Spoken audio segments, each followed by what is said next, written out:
नमस्कार, मैं Anil Galgali. DRV news में आपका स्वागत है। आज हम एक ऐसे विषय पर चर्चा करने वाले हैं जो काफ़ी गंभीर भी है, लापरवाही का एक नमूना भी है और कहीं ना कहीं तो मुंबई जैसे शहर में इस तरह की घटनाओं से हमें निंदा का भी सामना करना पड़ता है। मुंबई के राजावाड़ी अस्पताल में एक जो मरीज जो इलाज के लिए दाखिल था, उनका नाम था श्रीनिवास। 24 वर्षीय श्रीनिवास अस्पताल में दाखिल थे। अचानक उनकी बहन ने देखा कि अपने भाई के आँख से खून टपक रहा है। जब जांच हुई, कोशिश की गई कि ये घटना कैसे हुई, तब पता चला एक चूहे ने उनकी आँख को कुरदने का काम किया है। कहीं ना कहीं तो इतने बड़े अस्पताल में एक चूहा जो मरीजों के बिस्तर पर जाकर, उनके शरीर पर जाकर उनकी आँख कुरदने तक महानगर पालिका के अधिकारी कर्मचारी आखिर क्या करते हैं, ये सबसे बड़ा सवाल है। दूसरी बात है कि मुंबई महानगर पालिका पर टिप्पणियाँ हुई, आरोप लगे, लेकिन दुर्भाग्य से मुंबई महानगर पालिका ने आज तक ये नहीं बताया कि वो जो अस्पताल का जो वार्ड था उसे हमने निजीकरण के तहत किसी संस्था को सौंप दिया है। जब इस तरह का निजीकरण होता है तो आम लोगों को, जो सचमुच में स्वयंसेवी संस्थाएं इस मुंबई शहर में काम करती है, उन्हें काम नहीं मिलता। वहाँ पर रसूखदार लोग होते हैं, किसी के रिश्तेदार होते हैं, किसी के पारिवारिक सदस्य होते हैं। ऐसे लोगों को ही महानगर पालिका का काम मिलता है। राजावाड़ी अस्पताल में भी यही मामला है कि वो जो पूरा का पूरा जो वार्ड है वो निजीकरण के तहत किसी एनजीओ को दिया गया है। उसमें नाम के लिए कुछ डॉक्टर हैं और सबसे बड़ी बात है कि महानगर पालिका प्रति बेड उन्हें 2200 रुपया पेड करती है पर डे। कोविड में ये अमाउंट 3800 रुपये तक बढ़ाई गई थी।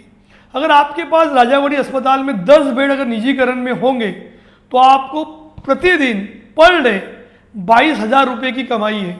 अगर आपने उसको मल्टीप्लाई बाई 30 किया तो ये मामला लाखों तक जाता है।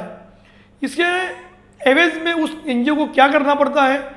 डॉक्टर मुहैया कराना पड़ते हैं, स्टाफ मुहैया कराना पड़ता है ताकि वहाँ पर मरीजों का इलाज हो। लेकिन दुर्भाग्य से हमने निजीकरण के तहत निजी हाथों में अस्पताल के कुछ बेड भी सौंपने के बावजूद भी चूहा वहाँ पर भी सेंध मारने में कामयाब हुआ।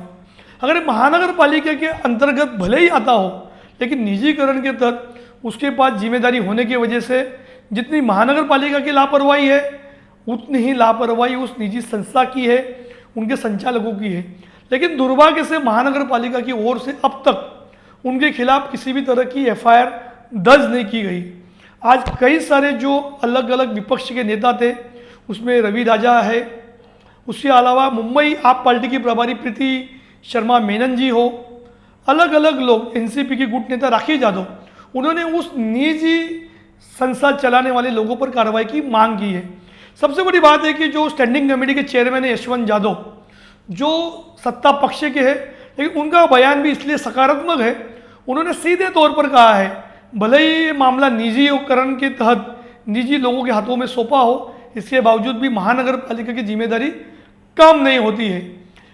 हमारा भी यही मानना है कि महानगर पालिका के अधिकारी, निजी संस्था चलाने वाले उसके संचालक, उन पर कार्रवाई होनी चाहिए।